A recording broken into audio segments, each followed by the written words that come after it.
నమస్కారం NSTV news కి స్వాగతం. నా పేరు సంధ్య. ముందుగా వార్తల్లోని ముఖ్యాంశాలు. రాహుల్ గాంధీ వ్యాఖ్యలకు సీతాఫల్ మండి డివిజన్ తెలంగాణ రాష్ట్ర ఓబీసీ మోర్చా కోశాధికారి ఆకారం రమేష్ ఫైర్ అయ్యారు. సీతాఫల్ మండి చౌరస్తాలో రాహుల్ గాంధీ దిష్టిబొమ్మ దహనం చేశారు.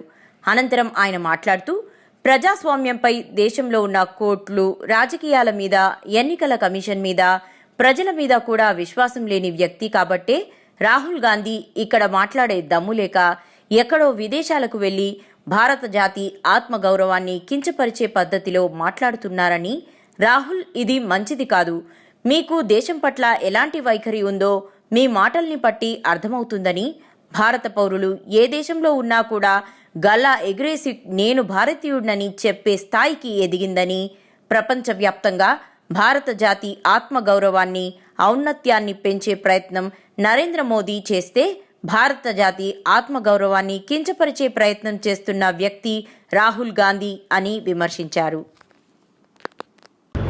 ఈరోజు భారతీయ జనతా పార్టీ పిలుపు మేరకు రాహుల్ గాంధీ దేవతలని ఇష్టం వచ్చినట్టుగా మాట్లాడము తగదు. నిన్న ఇష్టం వచ్చినట్టు మాట్లాడిండు. దాని కొరకు నిరసనగా భారతీయ జనతా పార్టీ ఓబీసీ ఆధ్వర్యంలో కార్యక్రమాలు తీసుకోవడం జరిగింది. భారతీయ జనతా పార్టీ వ్యవస్థాపకులైనటువంటి శ్రీ బాలగంగాధర్ తిలక్ గారు, శ్యామప్రసాద్ ముఖర్జీ గారు, పండిత్ దీన్ దయాళ్ ఉపాధ్యాయ గారు కాంగ్రెస్ పార్టీలో ఆ రోజు పనిచేస్తూ మంత్రివర్గంలో ఉంటూ చూసిన వ్యవస్థ ఏ విధంగా ఉందో వీళ్ళంతా కూడా ముస్లింకు సపోర్ట్ చేస్తున్నారు అని చెప్పేసి బయటకు వచ్చి భారతీయ జనతా పార్టీ జనసంఘ్ పార్టీ పెట్టడం జరిగింది. ఆ రోజు నుంచి అంచెలంచెలుగా పెరిగి ఈరోజు నరేంద్ర మోడీ గారు, జేపీ నడ్డా గారు మరియు అమిత్ షా గారు ఆధ్వర్యంలో జరుగుతుంది. ఇష్టం వచ్చినట్టు భారతీయ జనతా పార్టీ అంటే ఊరుకోదు. ప్రపంచం అంతా కూడా నెంబర్ 1 పొజిషన్లో ఉన్న భారతీయ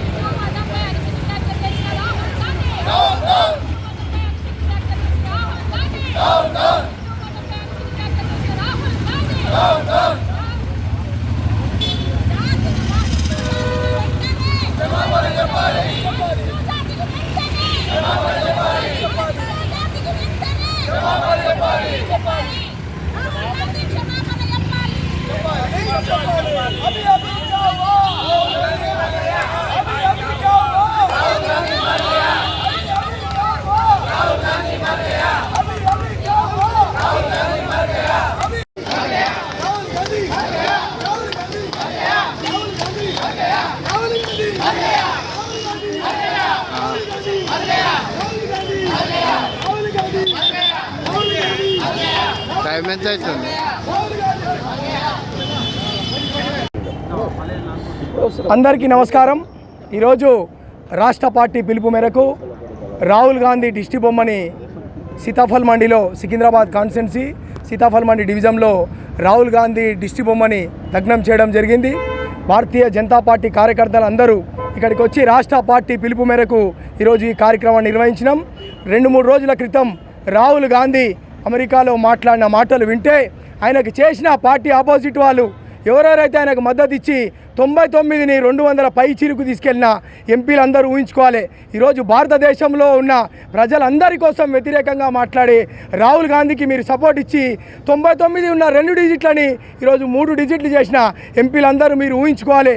భారతదేశ ప్రజలందరూ భారతదేశాన్ని కాపాడుకోవడానికి ఆ ఎంపీ సీటు మీరందరూ నిలబడ్డారంటే భారతదేశంలో ఉన్న కార్యకర్తలు వీళ్ళందరూ కలిసి మిమ్మల్ని గెలిపిస్తే మీ నాయకుడు ఈరోజు పార్లమెంటులో అపోజిషన్లో ఉన్న పార్టీ నరేంద్ర మోడీ ఎంత గొప్ప మనిషి.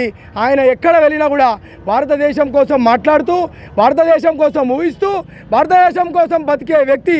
అలాంటి వ్యక్తి పోకన్నా ముందే ఆయన 3 రోజుల తర్వాత పోతున్నాని నువ్వు ముందే అక్కడికి వెళ్ళి నీ సమాచారం అంతా చేసి ఈరోజు నీ పక్కకున్న వ్యక్తులను చూసుకోవాలి.